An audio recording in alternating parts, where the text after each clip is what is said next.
The purpose of business is to satisfy customers, not pacify customers. A lot of businesses think that pacifying customers is what it's all about. Customers always right. About what? What do they write about? There's only one thing the customers write about, and that's how they wish to be treated, thank you very much, but they don't know about optometry, and they don't wish to know. They were hoping you would know, and pass that information on.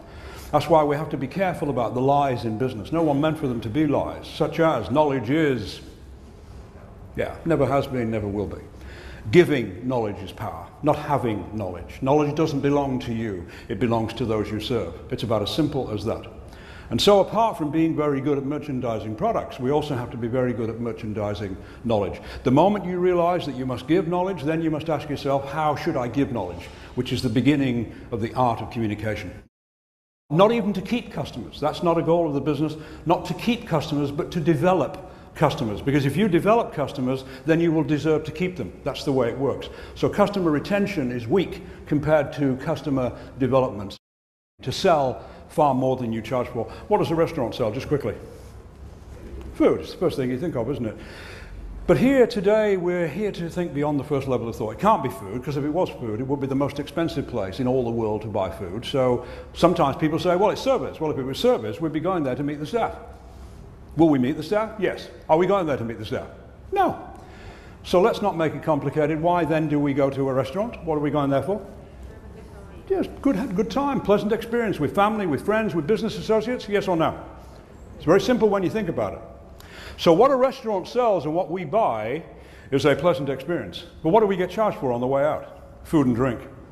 So in a restaurant, there is a classic value gap. The distance between what is sold, pleasant experience, versus what is charged for, food and drink. That value gap in our society is acceptable, understood, and very much appreciated.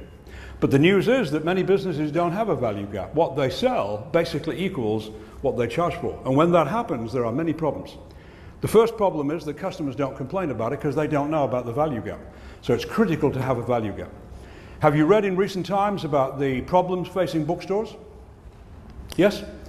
Okay, well, they've got this problem because they don't have a value gap. What they sell is books and what they charge for is books. So people now buy online and so forth and so on. What do taxis sell? Travel. What do they charge for? Travel. No value gap.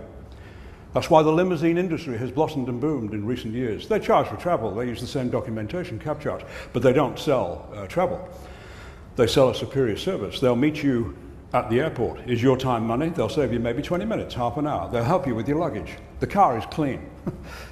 Imagine that. Is it not fair to say that in Australia we do most things very well? What happened to taxis? About a year ago, they introduced emission controls, but unfortunately, it only applies to the vehicle. I was in Melbourne recently, and as we got close to the city, I was in a taxi. The driver went through 3 consecutive red lights. My heart was in my mouth. And then, strangely, he stopped at a green light. I said, why have you stopped here? He said, you never know when another cab could be coming through. Then it all made sense. And we got to the hotel. I said, thank you very much. He said, that's my pleasure. I said, I wasn't talking to you, I was talking to God. What happens to people in a business when they sell more than they charge for? They buy what it is they're trying to sell. And that's the basis of real selling. Real selling is buying what it is that you have to sell. You feel sorry for people who do not do business with you. That's how you feel about it. And again, I don't mean in an arrogant sense. Very important. Have you ever noticed that when a friend or a relative has read a book or seen a film and they absolutely loved it and they want you to enjoy it as much as they have, that number one, they don't ask permission to tell you about it, and number two, they don't take all day? That's it. That's it. It's no more complicated than that. It's got nothing to do with sales techniques and that sort of nonsense. My own brother was recommending a book to me recently. My brother is older than I am and quite ugly. Well, he can't help that. And he is ugly. He's ugly in a special kind of way, really. He's got a flattish sort of head. Some of his facial features are flat. It's awful, really. But anyway. So he was recommending a book to me, and because he's older than I am, he talks to me in a patronizing way. So this is how my brother recommended a book to me recently. John, have you read the book written by Hitler's secretary on life in the bunker before the fall of Berlin? No. I said, is it good? He said, it's very good. You get the book. You get the book. And I said, okay, I'll get it. When? When are you getting the book, John? We'll get it right away. You get the book. This is how my brother recommends books to me. I'm not advocating you do this, by the way. And we used to be like that as boys. We used to fight hammer and tongs, but I always won because I had the hammer. Maybe that's why he's got a flat head. So you're not dealing with customers, you're dealing with people. We can call them customers, doesn't matter, it's got nothing to do with it. But treat customers as people, never treat people as customers.